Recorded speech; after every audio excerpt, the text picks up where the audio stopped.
Welcome to my YouTube class. সবাইকে আমার ইউটিউবের ক্লাসে স্বাগতম জানাই। আজকে আমরা একজন গ্রেট থিওরিস্ট লরেন্স কালভার্স সবাই জানি। সিটেটের এক্সাম দিতে হলে এই থিওরিস্টকেও জানতে হবে, থিওরিস্টের থিওরিগুলি বুঝতে হবে। তো ওনাকে নিয়ে আজকে আমরা আলোচনা করব এবং লাস্ট ক্লাসেসের মধ্যে আমরা পিয়াজেটের থিওরি কভার করেছিলাম এবং লেভ ভাইগোটস্কির থিওরি কভার করেছিলাম। আজকের ক্লাসের মধ্যে এই থিওরিটি কভার করব, বুঝবো এক্সপ্লেন করে করে, এবং সাথে দেখব কিভাবে এক্সামের মধ্যে কোয়েশ্চন আসে এবং আসতে পারে।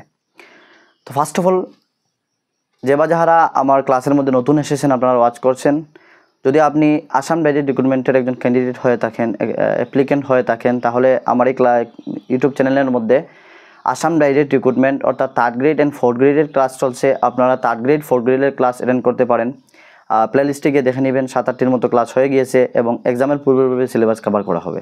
এবং যে বা যারা সিটেটের প্রিপারেশন নিচ্ছেন অথবা এনভিএস, কেভিএস, অন্যান্য এক্সামস, টিচিং এক্সামসের আপনারা প্রিপারেশন নিচ্ছেন অথবা ডিএলএড, বিএডের ট্রেনই আপনারা রয়েছেন, আপনাদের জন্য ক্লাসটি ইম্পর্টেন্ট, আপনারা ওয়াচ করবেন। এবং আমরা বোঝার সাথে সাথে দেখব কীভাবে আস্কিং করা হয় অথবা কীভাবে কোয়েশ্চন তৈরি হতে পারে, এগুলি বুঝে নেব। আর সাইকোলজি হচ্ছে একটি প্যাডাগজি হচ্ছে সাইকোলজি। আর সাইকোলজিতে যদি আপনি রিজনাল ল্যাঙ্গুয়েজে বুঝে নেন, তাহলে আপনার কনসেপচুয়াল আন্ডারস্ট্যান্ডিং আসবে এবং এক্সামে গিয়ে আপনি ইমপ্লিমেন্ট করতে পারবেন, আপনার ডাউট থাকবে না। তো আমরা দেখে নিই, আজকে ক্লাসটি শুরু করি। সিটেট জুলাই সেশন 2024 সিডিপি অর্থাৎ চাইল্ড ডেভেলপমেন্ট অ্যান্ড প্যাডাগজি। এই 2024-এর জুলাই সেশনের আর বেশি দিন নেই, বর্তমানে জুন মান্থ চলছে, সামনের মাসের 7 তারিখে এক্সাম হবে। তাই আমি চেষ্টা করব সিডিপি অ্যান্ড ইভিএস, আমাকে অনেক বলেছেন, আমি দেখেছি ফিডব্যাক দিয়েছেন যে প্রতিটা সাবজেক্ট কভার করার জন্য, কিন্তু সিডিপি অ্যান্ড ইভিএস আমরা টপিক ওয়াইজ এক্সপ্লেন করে করে কভার করব এবং চেষ্টা করব English pedagogy, maths pedagogy and Bengali pedagogy অথবা সেকেন্ড ল্যাঙ্গুয়েজ প্যাডাগজি আমরা কী করব, ওয়ান শট করার চেষ্টা করব। এবং আমাদের যখনই সিডিপির সিলেবাস কভার হয়ে যাবে, তখন আমরা ওয়ান শট একদিন ম্যারাথন একটি ক্লাস নেব, যাতে এই ক্লাসের মধ্যে total A to Z cover হয়ে যায়। তো আশা করি আপনারা ওয়াচ করতে থাকেন, সঙ্গে থাকেন, আপনাদের অনেক এক্সপ্লেনেশনের সাথে সাথে আপনাদের প্রমোশন হবে এবং বুঝবেন কিভাবে সাইকোলজি হয় এবং কিভাবে এক্সামের মধ্যে আসে। তো আমরা দেখে নিই, first of all, Kohlberg's theory of moral development. কালভার্সের ফুল নাম হচ্ছে লরেন্স কালভার্স এবং তিনি আমেরিকার নিউ ইয়র্ক শহরে জন্মগ্রহণ করেছিলেন 1927-এ এবং মৃত্যুবরণ করেন উনি 1987-এ। তো অনেক সময় আমি দেখি অনেকে আমাকে আস্কিং করে থাকেন যে থিওরিস্ট যে বা যারা রয়েছেন, ওনাদের কি জন্ম, মৃত্যু, তারপরে ওনার অ্যাবাউট জানতে হবে নাকি? এক্সামে কখনো এই ধরনের কোয়েশন আসে না, মনে রাখবেন। প্যাডাগজি রিলেটেড কোয়েশন আসে, অর্থাৎ ফ্যাকচুয়াল কোয়েশন আসে। তো আপনাকে ফ্যাক্ট বুঝতে হবে, থিওরিস্ট জানার প্রয়োজন নেই, থিওরিস্টের থিওরিটি বুঝতে হবে, থিওরিটি জানতে হবে। অনেকে আমি দেখেছি কী করেন, সনগুলি মেমোরাইজ করেন, অর্থাৎ কখন তিনি জন্ম হয়েছিল, কখন মৃত্যু হয়েছিল, কখন কি বুক লিখেছিলেন, এগুলি আসে না, একদম রেয়ার কেস, এগুলি আসে না।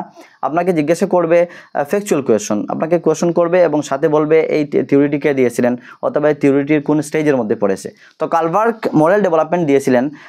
আমরা দেখেছি যে বলা হয় ওনাকে যে উনি পিয়াজেটের মডেল ডেভেলপমেন্ট দেখে উনি কালভার্স মডেল ডেভেলপমেন্ট দিয়েছিলেন এবং ওনার 3টি স্টেজ, প্রথম যে 3টি স্টেজেস রয়েছে, এই 3টি স্টেজেস পিয়াজেটের মডেল ডেভেলপমেন্ট অর্থাৎ অটোনমি অ্যান্ড হিট্রোনমি, অটোনমাস অ্যান্ড হিট্রোনমাস মডেলটি দিয়েছিলেন পিয়াজেট।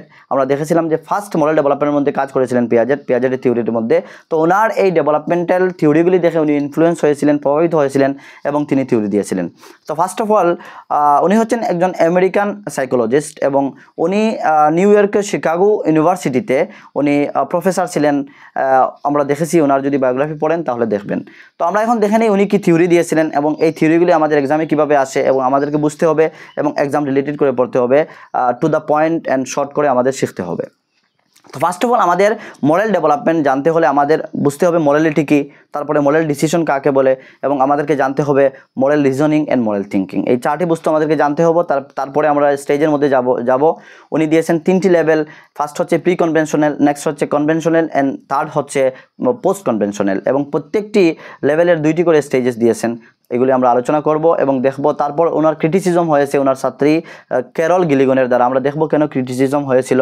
তারপর যদি সময় হাতে থাকে তাহলে আরেকটি থিওরিস্টের থিওরি কভার করার চেষ্টা করব এবং আমাদের এখনও অবধি পর্যন্ত 4-5 জন থিওরিস্টের থিওরি পড়তে হবে, যেমন ব্লুমস টেক্সোনমি পড়তে হবে, আলবার্ট বেন্দুরা অবজারভেশনাল লার্নিং দিয়েছিলেন থিওরি, ওই পড়তে হবে।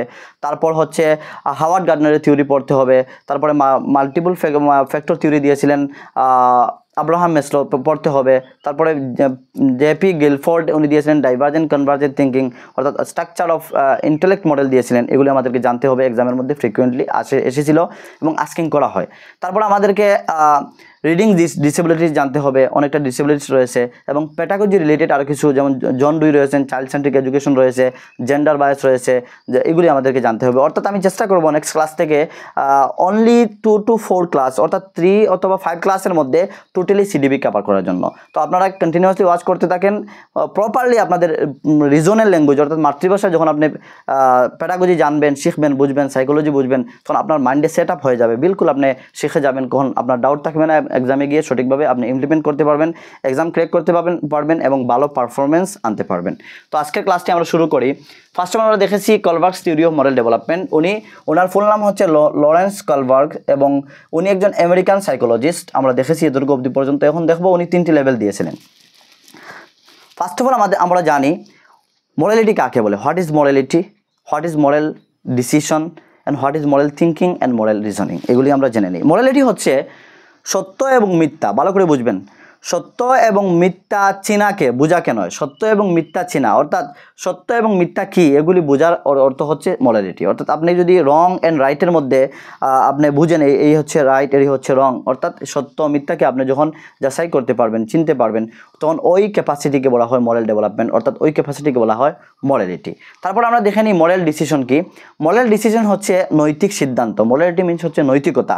আর নৈতিক সিদ্ধান্ত সমাজের মধ্যে যে কাজ করলে মানুষ অ্যাকসেপ্ট করে, যে কাজটি অ্যাকসেপ্ট করে না, এই অ্যাকসেপশন অ্যান্ড মিসকনসেপশন অর্থাৎ অ্যাকসেপ্ট অ্যান্ড রিজেক্ট, এই দুটির মধ্যে পার্থক্য হচ্ছে ডিসিশন নেওয়া। অর্থাৎ মোরালিটি হচ্ছে আপনাকে এই সমাজের মধ্যে যে কাজগুলি ভালো খারাপ এগুলি চেনা হচ্ছে মোরালিটি, এবং যখন আপনি নৈতিক ডিসিশন নেবেন, সিদ্ধান্ত নেবেন যে কোন কাজটি আমাকে করতে হবে, কোন কাজটি আমি করতে পারবো না, সমাজের মধ্যে অ্যাকসেপ্টেবল কোন কাজটি এবং রিজেক্টেড কোন কাজটি, এগুলি যখন আপনি চিনে সিদ্ধান্ত নেবেন, গ্রহণ করবেন, তখন এই সিদ্ধান্তকে বলা হয় মোরাল ডিসিশন। এবং মোরাল ডিসিশন নেওয়ার সময় আপনাকে যে তর্কশক্তি ইউজ করেন, অর্থাৎ মোরাল ডিসিশন যখন আপনি নেবেন, নিতে গিয়ে আপনাকে যে চিন্তা ভাবনা করতে হয়, মোরাল ডিসিশন, মোরাল সিদ্ধান্ত অর্থাৎ নৈতিক সিদ্ধান্ত নেওয়ার সময় যখন আপনি নৈতিক সিদ্ধান্ত নিতে যাবেন, তখন আপনাকে যে চিন্তা শক্তি করতে হয়, অর্থাৎ আপনার যে থিঙ্কিং ক্যাপাসিটি আছে, অর্থাৎ আপনি কল্পনা করেন, থিঙ্কিং করেন, এই থিঙ্কিং ক্যাপাসিটি কল্পনাকে বলা হয় মোরাল থিঙ্কিং, অর্থাৎ মোরাল রিজনিং। মোরাল রিজনিং আপনি ভালো করে বুঝবেন। ফার্স্ট অফ অল মোরালিটি হচ্ছে ভালো খারাপের মধ্যে যখন আপনি চিনবেন, তখন ভালো খারাপ চিনবেন, তখন তাকে বলা হয় মোরালিটি। আর মোরাল ডিসিশন হচ্ছে ভালো খারাপ বুঝে আপনি যখন সমাজ অ্যাকর্ডিং টু সোসাইটি আপনি যখন সিদ্ধান্ত নেবেন, কোনো একটি ডিসিশন নেবেন, তখন তাকে বলা হয় মোরাল ডিসিশন। এবং মোরাল ডিসিশন হচ্ছে যখন আপনি মোরাল ডিসিশন নিতে যাবেন, তখন আপনি যে চিন্তা করবেন, কল্পনা করবেন, তাকে বলা হয় মোরাল থিঙ্কিং। এবং মোরাল থিঙ্কিং করার পর যখন আপনি সিদ্ধান্ত নিয়ে যাবেন, তখন তাকে বলা হয় মোরাল রিজনিং, অর্থাৎ মোরাল রিজনিং। তো আমরা morality, moral decision, moral thinking, moral reasoning বুঝে গেলাম। এখন আমরা লেভেলের দিকে চলে যাই এবং বোঝার চেষ্টা করি। ফার্স্ট অফ অল হচ্ছে 3 লেভেলস অফ মোরাল ডেভেলপমেন্ট উনি দিয়েছেন লরেন্স কলবার্গস। আমরা দেখবো ফার্স্ট লেভেল হচ্ছে প্রি কনভেনশনাল লেভেলের মধ্যে উনি 2টি স্টেজ দিয়েছেন। ফার্স্ট হচ্ছে প্রি কনভেনশনাল লেভেল। আপনার ভালো করে বুঝবেন, প্রি কনভেনশনাল লেভেল এক্সামের মধ্যে কখনো অন্য একটি নাম দিয়ে আসে, তো অন্য নামটিও আমি নিয়ে আসলাম, কখনো আপনাকে কনফিউজ করার জন্য অন্য নাম আসতে পারে, তখন আপনি কনফিউজ হয়ে যাবেন।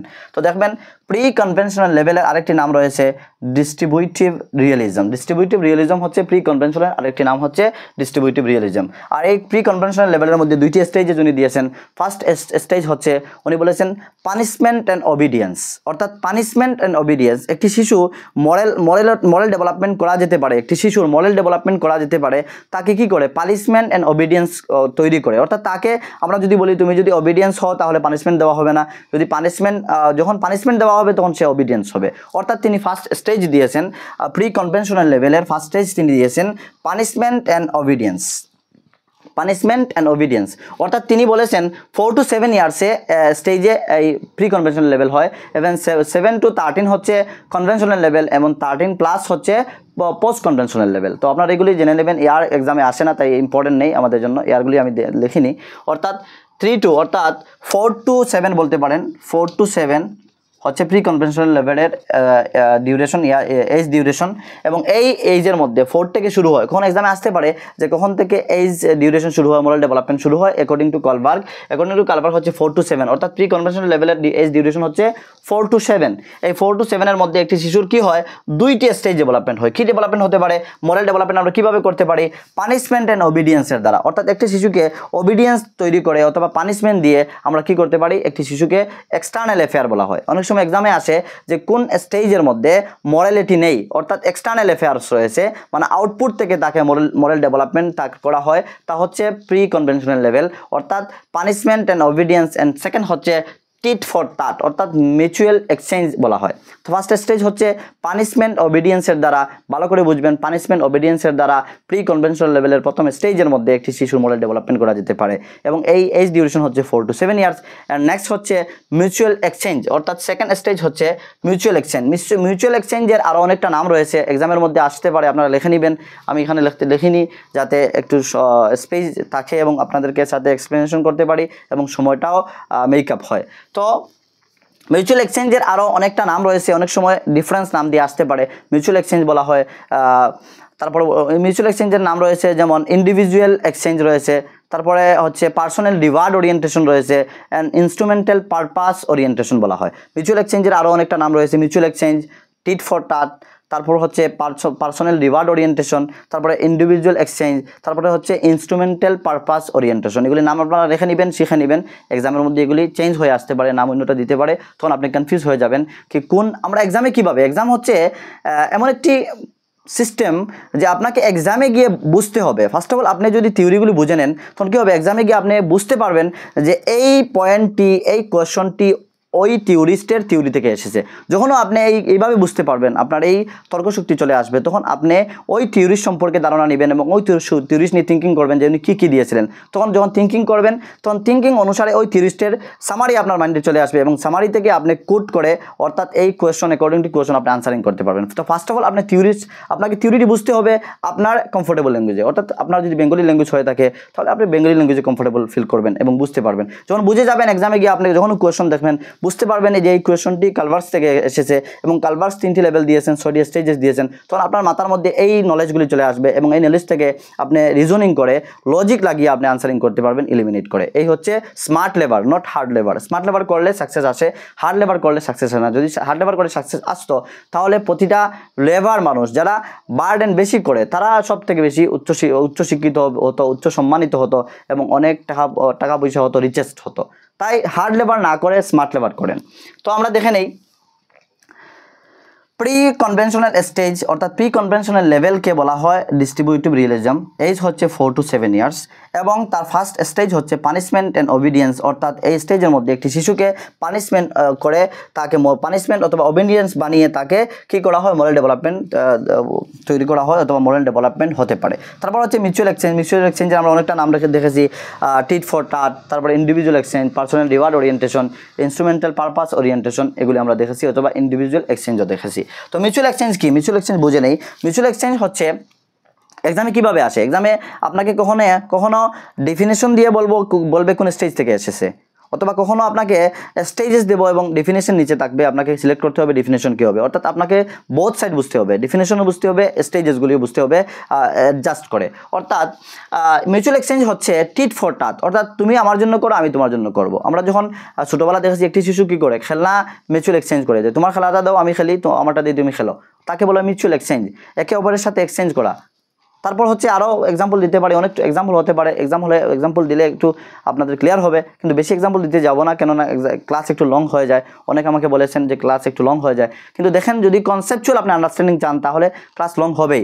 এবং অনেক ফিডব্যাক আমি পেয়েছি যে ক্লিয়ার আসে না এই বোর্ডের লেখাগুলি। অ্যাকচুয়ালি আমি হোয়াইট বোর্ডে পড়াচ্ছি, এখনও ডিজিটাল বোর্ড আনিনি, বা আপনারা যদি সাপোর্ট করেন ডিজিটাল বোর্ড কিছুদিনের মধ্যে নিয়ে আসবো। তো এই হোয়াইট বোর্ডের মধ্যে লিখছি, এবং আমি অনেকটা ভিডিওগুলি রেজুলেশন অনেকটা বড় করে 4K করে রেকর্ডিং করে থাকি। তো আপনারা যদি রেজুলেশন ভিডিওর 480 অথবা 720 করে দেখেন, তাহলে ক্লিয়ারলি দেখতে পারবেন, এবং আপনাদের বোর্ড থেকে লেখার প্রয়োজন নেই। আমি যা বোর্ডে লিখি তা মুখ দিয়ে, আমার কথা দিয়ে আলোচনা করি এবং এক্সপ্লেন করি, কথা শুনে শুনে আপনারা লিখতে পারবেন। তো মিউচুয়াল এক্সচেঞ্জ হচ্ছে যে তুমি আমার জন্য করো, যেমন টিফিন শেয়ার করা, যে তুমি আমাকে দাও, আমি আমার টিফিন থেকে তোমাকে দেবো। তুমি আজকে আমার কপি সাহায্য করো, আমি তোমাকে নেক্সট দিতে সাহায্য করবো, অথবা আমি তোমাকে দিয়েছিলাম, তুমি আমাকে সাহায্য করো। এইভাবে এক্সামে আসে। এক্সামে কীভাবে আসবে, যে একটি শিশু তার ফ্রেন্ডের সাথে কথোপকথন করছে যে তোমাকে আমি হেল্প করেছিলাম, তুমি আজকে তোমাকে হেল্প করো। কোলবার্গের কোন স্টেজের মধ্যে পড়েছে, এইভাবে এক্সামের মধ্যে আসে। এই দুটি স্টেজ আমরা বুঝে নিলাম। তারপর হচ্ছে second stage conventional level. Conventional লেভেলের আমরা যদি এজ দেখি, এজ ডিউরেশন হচ্ছে 7 to 13 years, 7 to 13 years, 7 to 13 years conventional লেভেলের এজ ডিউরেশন রয়েছে। তো কনভেনশনাল লেভেলের মধ্যে কি হয়, কনভেনশনাল লেভেলকে বলা হয়, আরেকটি নাম রয়েছে মোরালিটি অফ রিয়েলিজম। কনভেনশনাল লেভেলের আরেকটি নাম রয়েছে যেমন মোরালিটি অফ রিয়েলিজম। ভালো করে বুঝবেন এবং লিখে নেবেন, নোট করে নেবেন। এবং দুইটি স্টেজ রয়েছে। ফার্স্ট স্টেজ হচ্ছে গুড বয় নাইস গার্ল, অর্থাৎ একটি শিশুকে কি বলা হবে, যে তুমি ভালো কাজ করো, মানুষ তোমাকে গুড বয় নাইস গার্ল বলবে, অর্থাৎ ভালো ছেলে ভালো মেয়ে বলবে। অর্থাৎ একটি শিশু কী করে, তার মা বাবাকে সন্তুষ্ট করার জন্য ভালো কাজ করে, তখন কি হবে, আপনার ডেফিনেশন ভালো করে বুঝেন, তখন কি হবে, good boy nice girl orientation. অর্থাৎ গুড বয় নাইস গার্ল এই স্টেজের পড়বে। স্টেজ কোন স্টেজ হবে, সেকেন্ড লেভেলের ফার্স্ট স্টেজ। এগুলি জানতে হবে আপনাকে এবং তার করে শিখতে হবে। তো কি হয়, একটি শিশুকে যদি বলা হয় তুমি ভালো রেজাল্ট করো, তোমার মা বাবা তোমার উপরে প্রাউড ফিল করবে, কি good boy nice girl orientation according to Kohlberg. অথবা যদি টিচার বলেন তুমি যদি ভালো রেজাল্ট করো, তাহলে আমরা তোমার উপর প্রাউড ফিল করবো, কী হবে, good boy nice girl orientation. তো কখনো এক্সামে আসে যে কোন তিনটি মডেল ডেভেলপমেন্ট, কোলবার্গের কোন মডেল ডেভেলপমেন্টগুলি পিয়াজেটের মডেল ডেভেলপমেন্টের সাথে মিশে, আমরা পিয়াজেটের থিওরির শেষের দিকে আলোচনা করেছিলাম। আজকে বলে দিচ্ছি, লেভেল 1-এর দুইটি স্টেজ এবং লেভেল 2-র ফার্স্ট স্টেজ, এই তিনটি স্টেজ পিয়াজেটের মডেল ডেভেলপমেন্টের সাথে মিক্স হয় এবং মডেল ডেভেলপমেন্টের সাথে অ্যাডজাস্ট হয়ে থাকে। আপনারা দেখবেন পিয়াজেটের থিওরির শেষের দিকে আলোচনা করেছিলাম। তারপর দেখেন গুড বয় নাইস গার্ল কি, গুড বয় নাইস গার্ল ভালো ছেলে ভালো মেয়ে। আপনারা বুঝতে পারছেন, ভালো কাজ করলে ভালো হবে, খারাপ হলে খারাপ হবে। এগুলি আপনারা ডেফিনেশন দেবে এবং মোরাল ডেভেলপমেন্ট হবে। এবং এই যখন একটি শিশু ভালো হওয়ার জন্য কাজ করে, যে মানুষ আমাকে ভালো বলবে, মানুষ আমাকে কি বলবে, মানুষ আমাকে অ্যাপ্রিসিয়েট করবে, মা বাবা প্রাউড ফিল করবেন, টিচার প্রাউড ফিল করবেন, তখন এই স্টেজ হচ্ছে good boy nice girl orientation, second লেভেলের ফার্স্ট স্টেজ। তো তারপর গুড বয় নাইস গার্লের আরও কয়েকটি নাম রয়েছে, এক্সামের মধ্যে আসতে পারে, আপনারা লিখে নেবেন। এক্সামের মধ্যে কখনো আসতে পারে গুড বয় নাইস গার্লের অন্য নাম দিয়ে আসতে পারে, যেমন অন্য নাম হচ্ছে গুড রিলেশনশিপ উইথ আদার, অথবা ইন্টারপার্সোনাল রিলেশনশিপ। আমরা যখন দেখবো হাওয়ার্ড গার্ডনারের যখন আমরা ইন্টেলিজেন্সই দেখবো, ইন্টেলিজেন্স থিওরি দিয়েছিলেন উনি বলেছেন ইন্ট্রাপার্সোনাল অ্যান্ড ইন্টারপার্সোনাল। অর্থাৎ ইন্ট্রাপার্সোনাল হচ্ছে নিজেকে বোঝা, আর ইন্টারপার্সোনাল হচ্ছে অপরকে বোঝা। তো ইন্টারপার্সোনাল রিলেশনশিপ হচ্ছে অপর সাথে অন্যদের সাথে ভালো সম্পর্ক গড়ে তোলা, অর্থাৎ good boy nice girl orientation. আপনি যদি একটি টার্ম ভালো করে বুঝে নেন, তাহলে অন্য যদি যে কোনো নাম দিয়ে আসুক না কেন, আপনি বুঝতে পারবেন যে মিনিং রিলেটেড করে, যে এই মিনিং হচ্ছে এটাই। তো গুড রিলেশনশিপ উইথ আদার অর্থ কি, good boy nice girl orientation. এবং ইন্টারপার্সোনাল রিলেশনশিপ হচ্ছে good boy nice girl orientation. Ultimate related meaning রয়েছে, তো মিনিং দেখে আপনারা স্টেজগুলি চিনতে পারবেন।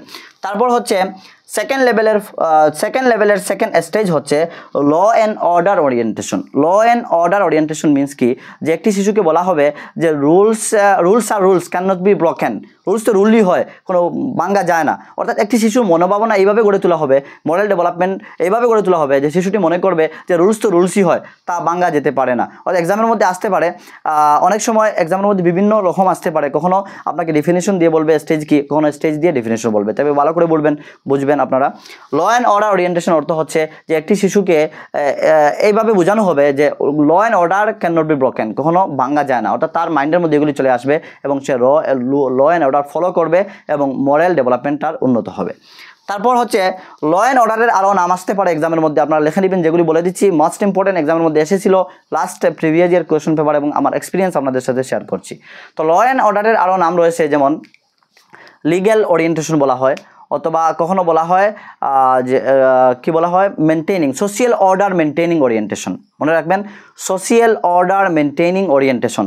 ল অ্যান্ড অর্ডারের আরও দুটি নাম রয়েছে, ল অ্যান্ড অর্ডার ওরিয়েন্টেশনের লিগ্যাল ওরিয়েন্টেশন অথবা সোশিয়াল অর্ডার মেনটেনিং ওরিয়েন্টেশন, আরও দুটি নাম রয়েছে, আপনারা লিখে নেবেন, এক্সামের মধ্যে চেঞ্জ হয়ে আসতে পারে। তারপর হচ্ছে আমাদের থার্ড লেভেল পোস্ট কনভেনশনালকে আরও একটি নামে জানা যায় মরালিটি অফ কোঅপারেশন। পোস্ট কনভেনশনালকে কখনো পোস্ট কনভেনশনাল না দিয়ে মরালিটি অফ কোঅপারেশন দিতে পারে, এক্সামের মধ্যে আসতে পারে। তারপর হচ্ছে এই পোস্ট কনভেনশনাল লেভেলের দুইটি স্টেজ রয়েছে। ফার্স্ট হচ্ছে social contract orientation and individual fight, অর্থাৎ সামাজিক চুক্তি ওরিয়েন্টেশন এবং ইন্ডিভিজুয়াল অর্থাৎ ব্যক্তিগত লড়াই। এই স্টেজের মধ্যে আমরা দেখব যে একজন এক্সামের প্রিভিয়াস ইয়ার কোয়েশ্চন পেপারে এসেছিল যে একজন ব্যক্তি তিনি কি করেন, তিনি ইনকাম ট্যাক্স পে করেন না। উনি বলেন যে ট্যাক্স নিয়ে সরকার কি করে, একদম টাকাগুলি ফালতু খরচ করে, ডামার মধ্যে খরচ করে, অনেক এক্সট্রা খরচ করে, এগুলি কোনো কাজও না, এই জন্য আমি ট্যাক্স পে করি না। অর্থাৎ ওনাকে বলা হবে উনি কী করছেন, উনি সোশিয়াল কন্ট্রাক্ট সমাজের সাথে চুক্তি ওরিয়েন্টেশনের মধ্যে রয়েছেন এবং ইন্ডিভিজুয়াল ফাইট, উনি নিজে নিজে ফাইট করছেন যে সরকার ভালো কাজে লাগাচ্ছে না, আমি দিচ্ছি না, এই জন্য দিচ্ছি না। তো এইভাবে এক্সাম্পল আসে, আপনারা ভালো করে বুঝবেন, প্রতিটি স্টেজ থেকে এক্সাম্পল আসতে পারে। আর লাস্ট যে স্টেজ রয়েছে থার্ড লেভেলের ইউনিভার্সাল ইথিক্যাল প্রিন্সিপাল, অর্থাৎ সর্বভৌম যে প্রিন্সিপালস রয়েছে সবার সাথে সবার জন্য সমান, এগুলো হচ্ছে ইউনিভার্সাল ইথিক্যাল প্রিন্সিপাল। তো আশা করি আপনারা কালভার্সের থিওরি থেকে কোনো ডাউট থাকবে না। যদি আপনারা ভালো করে বোঝার চেষ্টা করেন এবং ভিডিওটি রিপিট করে শোনেন এবং সম্পূর্ণ ভিডিও দেখেন, তাহলে কালভার্স থেকে আপনার কোনো ডাউট কখনো আসবে না এবং এক্সামে আপনি ভালো পারফরমেন্স করতে পারবেন। এখন আমরা দেখব, কখনো এক্সামের মধ্যে চলে আসে যে কালভার্স যে মরাল ডেভেলপমেন্ট দিয়েছিলেন, লরেন কালভার্সের যে মরাল ডেভেলপমেন্ট উনি দিয়েছিলেন, এই মরাল ডেভেলপমেন্টের ক্রিটিসিজম কি? অর্থাৎ ক্রিটিসিজম হচ্ছে, আমি ফার্স্ট বলেছিলাম যে ওনার একজন ছাত্রী ক্যারল গিলিগন বলে নাম রয়েছে। ক্যারল গিলিগন কি করেছেন, উনি ক্রিটিসাইজ করেছেন, সমালোচনা করেছেন যে কি ওনার স্যার যে উনি বললেন কি যে ওনার স্যার কি করেছেন যে শুধু ওনার এক্সপেরিমেন্টের মধ্যে, অর্থাৎ পরীক্ষা নিরীক্ষার মধ্যে শুধু উনি মেল স্যাম্পল নিয়েছিলেন, অর্থাৎ শুধু ছেলেদেরকে নিয়ে উনি মোরাল ডেভেলপমেন্ট করেছিলেন, মেয়ে নেওয়া হয়নি, অর্থাৎ মহিলা নেওয়া হয়নি। এই জন্য উনি বলেছেন ওনার এই থিওরিকে gender bias theory. Gender bias কি আমরা যখন জেন্ডারের মধ্যে পড়বো দেখবো, কিন্তু আজকে তো একটু আলোচনা করে নেই, বুঝে নেবেন জেন্ডার বায়াস কী হতে পারে। জেন্ডার হচ্ছে একটি সোশিয়াল কন্ট্রাক্ট, সমাজ জেন্ডার দিয়ে মানুষকে জেন্ডার নির্ধারণ করে সমাজ, এবং সেক্স নির্ধারণ করে বায়োলজি অর্থাৎ মেডিকেল সায়েন্স নির্ধারণ করে। এবং জেন্ডার বায়াস কি, কোনো একটি জেন্ডারের দিকে মানে পক্ষপাতিতা করা হচ্ছে জেন্ডার বায়াস। আপনি যদি একটি ক্লাসের মধ্যে মিক্স গ্রুপ রয়েছে বয়েজ অ্যান্ড গার্লসের, আপনি যদি এই ক্লাসের মধ্যে বেশি বয়েজকে প্রাধান্য দেন তাহলে হবে আপনি জেন্ডার বায়াস টু বয়েজ, অথবা আপনি যদি গার্লসকে প্রাধান্য দেন তাহলে হবে জেন্ডার বায়াস টু গার্লসের প্রতি আপনার বেশি গুরুত্ব রয়েছে। অর্থাৎ একজন শিক্ষক হিসাবে আপনাকে কি করতে হবে, জেন্ডার ফ্রি ল্যাঙ্গুয়েজ ইউজ করতে হবে। যেমন চেয়ার ম্যান না বলে চেয়ার পার্সন ইউজ করতে হবে, ক্যামেরা ম্যান না বলে ক্যামেরা পার্সন ইউজ করতে হবে। এগুলি হচ্ছে জেন্ডার ফ্রি ল্যাঙ্গুয়েজ। এবং আপনাকে কি করতে হবে, আপনি জেন্ডার বায়াস হবে না, আপনি জেন্ডার স্টেরিওটাইপ করতে পারবেন না। অর্থাৎ জেন্ডার স্টেরিওটাইপ কি, অর্থাৎ কখনো আমরা কোনো কাজ কোনো জেন্ডারের সাথে ফিক্স করে নেই যে একজন মহিলা মানুষ উনি শুধু গরমের মধ্যে রান্নাবান্না করবেন, ছেলে মানুষ বাইরে কাজ করবে, এগুলি হচ্ছে জেন্ডার স্টেরিওটাইপ। ভালো করে বুঝবেন, এক্সামে এগেইন এন্ড এগেইন আস্কিং আসে, কোয়েশ্চন আসে এগুলি থেকে। এক্সট্রা একটি টপিক আলোচনার দ্বারা লেকচার মেথডের দ্বারা কমপ্লিট হয়ে যাচ্ছে, কিন্তু পরবর্তী সময় আমি আবারও কমপ্লিট করবো, বোর্ডে লিখে আপনারা নোট করবেন, এখনও নোট করতে পারেন যে জেন্ডার স্টেরিওটাইপ কি। জেন্ডার বায়াস হচ্ছে কোনো একটি নির্দিষ্ট জেন্ডারের প্রতি পক্ষপাতিতা করা হচ্ছে জেন্ডার বায়াস। আর জেন্ডার স্টেরিওটাইপ হচ্ছে যে আপনি কি করলেন কোনো একটি নির্দিষ্ট কাজকে, যেমন একজন মহিলা মানুষ উনি মাস্টার হতে পারবেন, ডক্টর হতে পারবেন, কিন্তু উনি পাইলট হতে পারবেন না, বা এক্সটার্নাল কাজগুলি করতে পারবেন না, ঘরের কাজ করবেন এগুলি, অথবা একজন মহিলা মানুষ গাড়ি চালাতে পারবেন না, এগুলি হচ্ছে জেন্ডার স্টেরিওটাইপ। এবং যখন এগুলি হচ্ছে সামাজিক কি রূঢ়িবদ্ধতা এবং সামাজিক কি পরম্পরাগত আমরা রয়েছে, যে পরম্পরা রয়েছে কি যে একজন মহিলা মানুষ হলে তিনি এইভাবে করবেন, ছেলে মানুষ হলে করবেন। তো এই যে ছেলের সাথে একটি পার্টিকুলার কাজকে নির্দিষ্ট করা, মেয়ের সাথে একটি পার্টিকুলার কাজকে নির্দিষ্ট করা, একটি ঘরের কাজ একজন ছেলে মানুষও করতে পারে, রান্নাবান্না ছেলে মানুষ করতে পারে, একটি ঘরের ক্লোথিং ছেলে মানুষ করতে পারে, কোনো অসুবিধা নেই। তো এই জন্য বলা হয় যে কোনো একটি কাজকে কোনো পার্টিকুলার জেন্ডারের সাথে যখন আমরা ফিক্স করে নেই তখন তাকে জেন্ডার স্টেরিওটাইপ বলা হয়। এবং যখন একজন শিক্ষক এক্সামে আসে, বারবার এক্সামে আসে, ভালো করে বুঝবেন যে কোনো একজন শিক্ষক যখন একটি পার্টিকুলার জেন্ডারের পক্ষপাতিতা করে তখন তাকে বলা হয় জেন্ডার বায়াস। অর্থাৎ এই জায়গার মধ্যে কালভার্গ উনি কী করেছেন, স্যাম্পল শুধু নিয়েছেন মেল স্যাম্পল, এই জন্য ওনার একজন ছাত্রী ক্যারল গিলিগন উনি বলেছেন যে এই থিওরিকে জেন্ডার বায়াস থিওরি। আশা করি এই করে মানে লরেন্স কালভার্গস থেকে কোনো ডাউট আপনাদের নেই, ক্লিয়ার হয়ে গেছে। এখন আমরা দেখব আরেকটি থিওরি, দেখে নেই, অনেকটা থিওরি আমাদের রয়েছে, যেহেতু আমাদের সিডিবি কভার করতে হবে এই জন্য দেখে নেই আরেকটি থিওরি।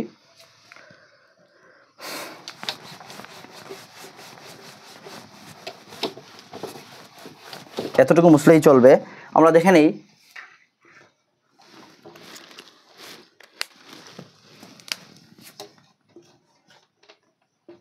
জেপি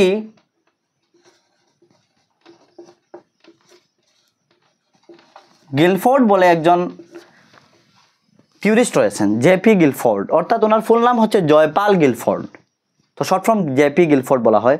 যেমন আমরা দেখেছি ইএল টন্ডাইক, অর্থাৎ ডাব্লিউএল থর্নডাইক আমরা ওখানে দেখেছি। থর্নডাইকেরও রয়েছে অনেকটা থিওরি, আমরা থর্নডাইক পড়বো, দেখবো প্যাভলোভের থিওরি রয়েছে, দেখবো আমরা পড়বো, এবং স্কিনারের থিওরি রয়েছে, নম চমস্কি রয়েছেন, অনেক রয়েছেন এখনও থিওরিস্ট।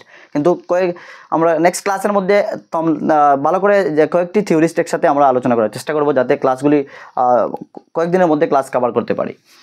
তো জেপি গিলফোর্ড অর্থাৎ জয়পাল গিলফোর্ড, উনি একটি মডেল দিয়েছিলেন। মডেলের নাম হচ্ছে The structure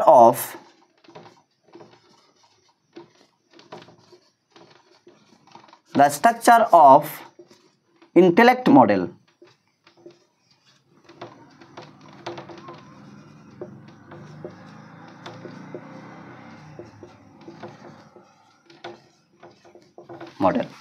তো উনি দিয়েছেন the structure of intellect model. ভালো করে মনে রাখবেন, এক্সামের মধ্যে এসেছিল যে স্ট্রাকচার অফ ইন্টেলেক্ট মডেল কে দিয়েছিলেন, স্ট্রাকচার অফ ইন্টেলেক্ট মডেল দিয়েছিলেন জেপি গিলফোর্ড। এবং কখনো আসে যে যখন আইকিউ টেস্ট আমরা করব, আইকিউ নিয়ে আলোচনা করব, তখন দেখবেন যে আইকিউ ফ্রি ল্যাঙ্গুয়েজ দিয়েছিলেন রবিন, লাস্ট এক্সামে এসেছিল আইকিউ ফ্রি। এরপর ইনসাইট থিওরি দিয়েছিলেন গেস্টাল্ট, অনেকটা শর্ট ফর্ম রয়েছে, জাস্ট একটি দিয়ে আস্কিং করে নেয় কোন থিওরিস্ট দিয়েছিলেন।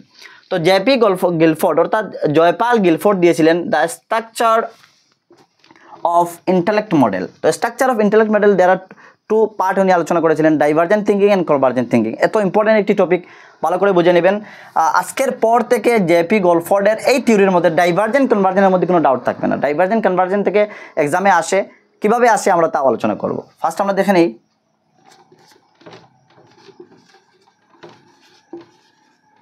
Divergent and convergent.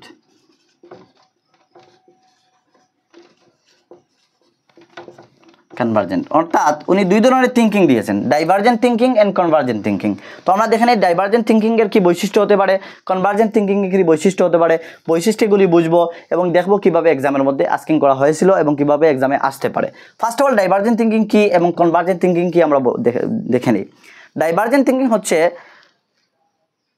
অপসারী চিন্তা, আর কনভার্জেন্ট থিঙ্কিং হচ্ছে অবিচারী চিন্তা। অর্থাৎ কি, ডাইভার্জেন্ট থিঙ্কিং হচ্ছে এমন এক ধরনের চিন্তা শক্তি, এমন ধরনের চিন্তা যে চিন্তার মধ্যে মাল্টিপল সলিউশন রয়েছে, তারপরে ওপেন এন্ডেড কোয়েশন রয়েছে, তারপরে অবজেক্টিভ টাইপ বিষয়বস্তু নিয়ে আস্কিং করা হয়েছে, তারপর আউট অফ দ্য বক্স রয়েছে, এগুলি হচ্ছে ডাইভার্জেন্ট থিঙ্কিং। এবং কনভার্জেন্ট থিঙ্কিং হচ্ছে যে থিঙ্কিংয়ের মধ্যে আমরা কী করে থাকি, সাবজেক্টিভ কোয়েশন হয়ে থাকে, তারপরে ক্লোজ এন্ডেড কোয়েশন হয়ে থাকে, তারপর ক্লোজ এন্ডেড কোয়েশন কাকে বলে আমরা দেখব, এবং আমরা মাল্টিপল চুজ কোয়েশন হয়ে থাকে, এমসিকিউ হয়ে থাকে, এগুলি হচ্ছে ডাইভার্জেন্ট অথবা রিলেটেড টু ইন্টেলিজেন্স হয়ে থাকে। তো আপনারা দেখবেন এবং বোঝার চেষ্টা করবেন। ফার্স্ট আমরা যদি বৈশিষ্ট্য লিখি, ফার্স্ট হচ্ছে ওপেন এন্ডেড কোয়েশন,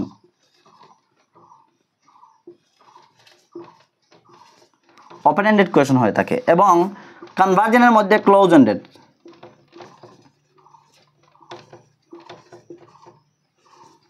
কোয়েশন হয়ে থাকে। এখন ওপেন এন্ডেড কোয়েশন কি, ক্লোজ এন্ডেড কোয়েশন কি আমরা বুঝে নেই।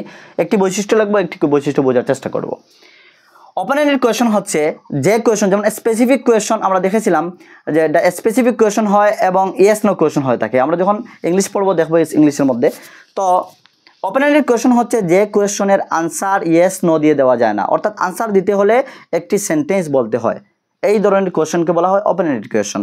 আমি যদি বলি আরও ইজিলি যে WH ফ্যামিলি রয়েছে, WH ফ্যামিলি থেকে এই যেমন হোয়াট, হাউ, হু, হোয়েন এগুলি দিয়ে যে কোয়েশনকে করা হয় ওই কোয়েশনকে বলা হয় ওপেন এন্ডেড কোয়েশন। যদি আপনাকে আমি জিজ্ঞেস করি হোয়াটস ইওর নেম, তো আপনি বলবেন কি ইয়েস নো, বলতে পারবেন না, আপনাকে একটি সেন্টেন্স বলতে হবে, আপনার নাম বলতে হবে।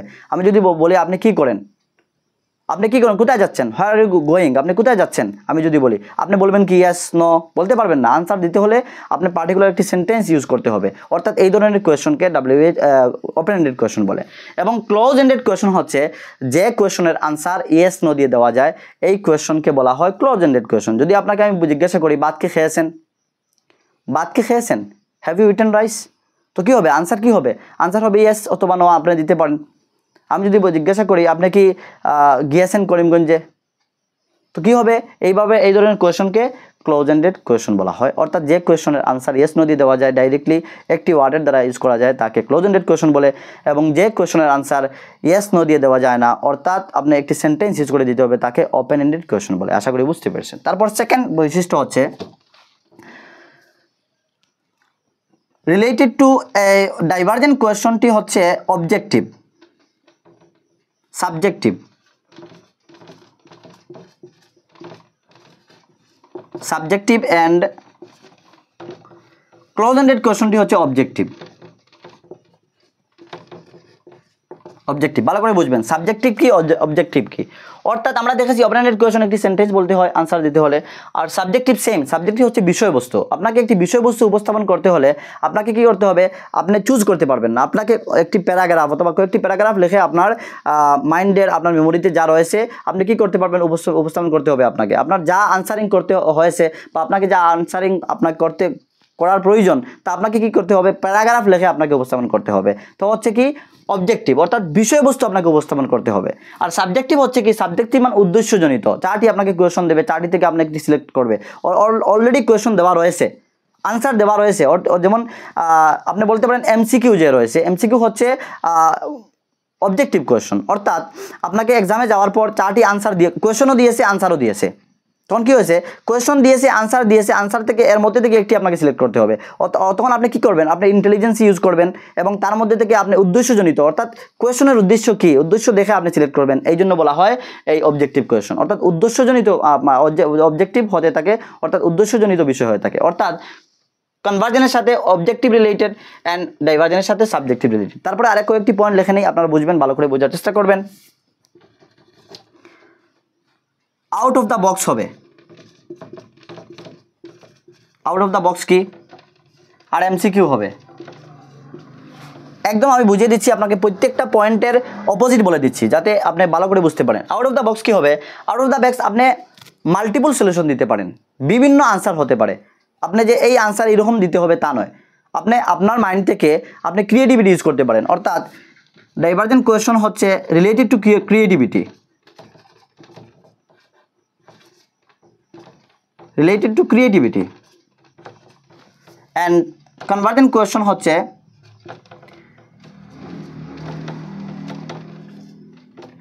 Related to ইন্টেলিজেন্সি। আরও বলতে পারেন ডাইভার্জেন্ট কোয়েশনের মধ্যে মাল্টিপল সলিউশন রয়েছে,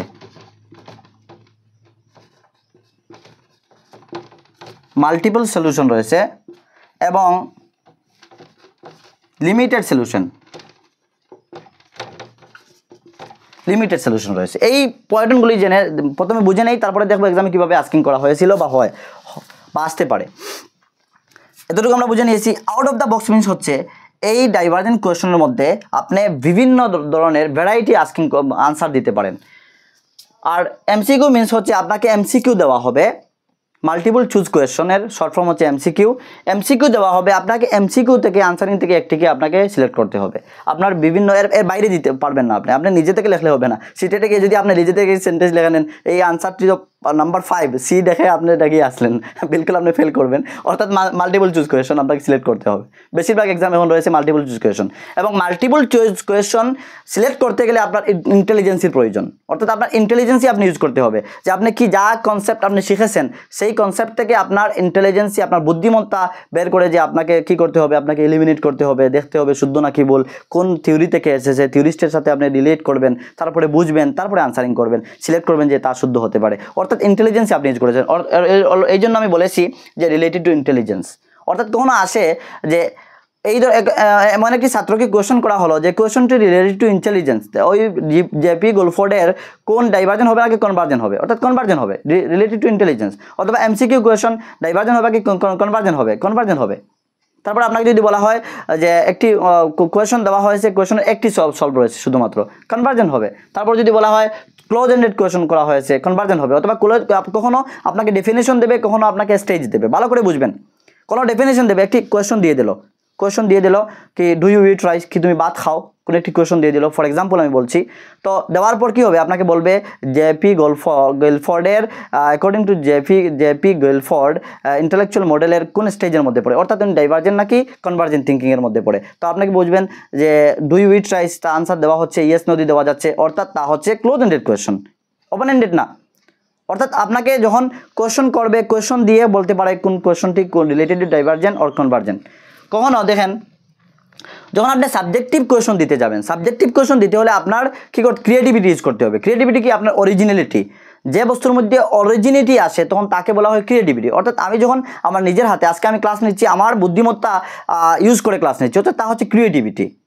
তো ক্রিয়েটিভিটি কি, অরিজিনিটি, আমার সাউন্ড অরিজিনাল ভয়েস হচ্ছে, আমি কোনো এডিট করি না, ডাইরেক্ট ভিডিও আপলোড করি, অর্থাৎ অরিজিনাল ভিডিও, কোনো ভিডিওর মধ্যে এডিটিং কিচ্ছু নেই। তো ওই অরিজিনালিটি, অর্থাৎ যে বস্তুর মধ্যে অরিজিনালিটি থাকে, আপনি নিজের হাতের লেখা, অরিজিনাল লেখা, ক্রিয়েটিভিটি। আপনি কোনো একটি আনসার নিজে থেকে লিখছেন, ক্রিয়েটিভিটি। তো এই জায়গার মধ্যে দেখেন ডাইভারজেন্ট কোয়েশনের মধ্যে কী করা হয়, মাল্টিপল সলিউশন রয়েছে, মাল্টিপল আনসারিং রয়েছে, অর্থাৎ আপনি মাল্টিপল আনসার করতে পারবেন। আপনি যে শুধু একটি পার্টিকুলার আনসার দিবেন তা নয়, অর্থাৎ আপনি ক্রিয়েটিভিটি ইউজ করবেন, নিজের বুদ্ধিমত্তাকে ইউজ করে নতুন কিছু আপনি আবিষ্কার করতে পারেন, আবিষ্কার করে লিখতে পারেন, এই জন্য তাকে ক্রিয়েটিভিটি বলা হয়, অর্থাৎ related to creativity. Divergent question related to creativity. আপনাকে কোনো বলতে পারে যে divergent question related to creativity, এক্সামে আসতে পারে divergent question related to creativity, অথবা ক্রিয়েটিভ কোনো একটি আস্কিং আপনারা করবে ক্রিয়েটিভিটি ওয়ালা, অর্থাৎ যে কোয়েশনের মধ্যে ক্রিয়েটিভিটি রয়েছে এই ধরনের কোনো কোয়েশন করবে, অথবা এই ধরনের কোনো একটি কোড লিখবে, সেন্টেন্স লিখবে, এখন বলবে এই সেন্টেন্সটি ডাইভারজেন্ট নাকি কনভার্জেন্ট, ভালো করে বুঝবেন কীভাবে এক্সামের মধ্যে আসে। তারপর হচ্ছে মাল্টিপল সলিউশন, অর্থাৎ যখন আমরা দেখেছি আউট অফ দ্য বক্স রয়েছে, রিলেটেড টু ক্রিয়েটিভিটি রয়েছে, তাই মাল্টিপল সলিউশন থাকবেই, অর্থাৎ কোনো একটি আনসার নেই, বিভিন্ন আনসার হতে পারে। যেমন মেট্রিকুলেশন, এইচএসএলসি, গ্র্যাজুয়েশন, এগুলির আনসারিং কী করা হয়, নিজের বুদ্ধি থেকে আমরা বানিয়ে লিখে থাকি, এগুলি হচ্ছে ক্রিয়েটিভিটি এবং related to divergent question, divergent thinking. এবং আমাদের চিন্তা কী করতে হবে, ডাইভারজেন্টলি চিন্তা করতে হবে। আর যখন লিমিটেড সলিউশন হয়, অর্থাৎ মাত্র 4টি সলিউশন রয়েছে, 4টি থেকে আপনাকে একটি সিলেক্ট করতে হবে, অথবা যে কোনো একটি আনসারিং হতে পারে। যেমন একজন মানুষের নাম হতে পারে লিমিটেড সলিউশন, একজন মানুষের একটি বুকের নাম লিমিটেড সলিউশন হতে পারে, অনেক কিছু হতে পারে। একটি সন লিমিটেড সলিউশন হতে পারে, সন আপনি চেঞ্জ করতে পারবেন না। যদি আপনাকে বলা হয় মঙ্গল পাণ্ডের ফাঁসি কখন হয়েছিল, লিমিটেড সলিউশন, একটি মানুষের 10 বার ফাঁসি হয়নি, অর্থাৎ তার লিমিটেড সলিউশন, তা হচ্ছে কনভার্জেন্ট কোয়েশন, এবং তা হচ্ছে রিলেটেড টু ইন্টেলিজেন্সি, আপনাকে ইন্টেলিজেন্স ইউজ করে করতে হবে। এই জন্য এগুলি হচ্ছে কনভার্জেন্টের বৈশিষ্ট্য এবং এগুলি হচ্ছে ডাইভারজেন্টের বৈশিষ্ট্য। আশা করি জেপি গেলফোর্ডের এই থিওরি থেকে আপনাদের কোনো ডাউট নেই, এবং আমরা লরেন্স কালভার্কে যে থিওরি পড়েছি এই থিওরি থেকে কোনো ডাউট নেই, আপনাদের ক্লিয়ার হয়ে গিয়েছে। যদি আপনাদের ক্লাসটি ভালো লাগে লাইক করবেন, অনেক কষ্ট করে একটি ক্লাস উপস্থাপন করি আপনাদের জন্য। আপনারা অনেকে দেখেছি কোনো কমেন্টই করেন না, ফিডব্যাক দেন না, অনেকে ফিডব্যাক দেন ফোন দিয়ে, আমি অনেক আনন্দিত। এবং আপনাদের যে সাপোর্ট রয়েছে, আমি শুধুমাত্র 10-11 দিন শুরু হয়েছে, ক্লাস শুরু করেছি, এখন অবধি পর্যন্ত আমি দেখেছি অনেক সাপোর্ট আপনারা করেছেন, অনেক অসংখ্য ধন্যবাদ আপনাদেরকে জ্ঞাপন করি। এবং আপনারা এইভাবে আমাকে সাপোর্ট করতে যান, এবং আমিও আমার লেভেল বেস্ট ট্রাই করবো যাতে আপনাদের জন্য ইউনিক কোনো ক্লাস নিয়ে আসবো, এবং যাতে আপনারা জীবনের মধ্যে, জব লাইফের মধ্যে, ক্যারিয়ারের মধ্যে ফায়দা হয়, এবং আপনারা কোনো কিছু করতে পারেন, এক্সট্রাঅর্ডিনারি কিছু করতে পারবেন। জিন্দগির মধ্যে আমরা সবাই এসেছি কোনো একটি করে যান, কোনো কিছু একটা দেখিয়ে যান। যে অনেকে এলামি করে যে তুমি কিছু করতে পারবে না, কিন্তু মনে রাখবেন আমরা জানি স্বামী বিবেকানন্দ একজন গ্রেট পারসন ছিলেন, তিনি বলেছিলেন all the power is within you, you can do anything and everything, just believe in that, you don't believe that you are weak, stand up and express all the divinity within you. অর্থাৎ তোমার মধ্যে সব ক্ষমতা রয়েছে, ঐশ্বরিক ক্ষমতা রয়েছে, all the power is within you, তোমার মধ্যে সব ধরনের ক্ষমতা রয়েছে, you can do anything and everything, তুমি সব কিছু করতে পারবে, যে কোনো কিছু করতে পারবে, জাস্ট বিলিভ ইন দ্যাট, এটার মধ্যে বিশ্বাস করো, ডোন্ট বিলিভ দ্যাট, তুমি বিশ্বাস করো না দ্যাট ইউ আর উইক, তুমি যে দুর্বল, স্ট্যান্ড আপ, খাড়া হও, অ্যান্ড এক্সপ্রেস, প্রকাশ করো অল দ্য ডিভিনিটি, যা আল্লাহ তোমাকে ক্ষমতা দিয়েছেন, ঐশ্বরিক ক্ষমতা দিয়েছেন, তা প্রকাশ করো within all the divinity within you, তোমার মধ্যে যা ডিভিনিটি রয়েছে, ঐশ্বরিক ক্ষমতা রয়েছে, তা এক্সপ্রেস করো। তো আমরা যদি চেষ্টা করি তখনও বিফল হব না, আমাদের চেষ্টা কি হবে, ফল আনবে, অর্থাৎ মেহনতের ফল কি হয়, মিঠা হয়, আমরা সবাই জানি। এই জন্য মেহনত করেন, চেষ্টা করেন, ক্লাস না বুঝে, যদি বুঝে না আসে বারবার দেখবেন এবং কমেন্ট করবেন, আমি আপনাদেরকে বুঝিয়ে দেওয়ার চেষ্টা করব, এবং আপনারা আমাকে সাপোর্ট করেন, আমিও আপনাদেরকে সাপোর্ট করব, প্রোভাইড করব, এবং লেভেল বেস্ট ট্রাই করব যাতে আপনাদের জন্য যাতে উপকারিতা ক্লাস আমি উপস্থাপন করতে পারি। Thank you so much for watching. এবং যদি আপনি নতুন এসে থাকেন আপনি সাবস্ক্রাইব করবেন, যেহেতু নেক্সট লেভেল যখন ক্লাস আপলোড করব আপনি সঙ্গে সঙ্গে পেয়ে যাবেন। এবং নেক্সট সেশন থেকে আশা করি 2025-এর যে সেশন আসবে সিটেটের, আমি প্রতিটা সাবজেক্টের গাইড করব, এবং প্রতিটা সাবজেক্টকে টপিক ওয়াইজ এক্সপ্লেন করে সলভ করব, এবং কীভাবে এক্সামে এসেছিল তাও দেখব। Thank you so much for watching.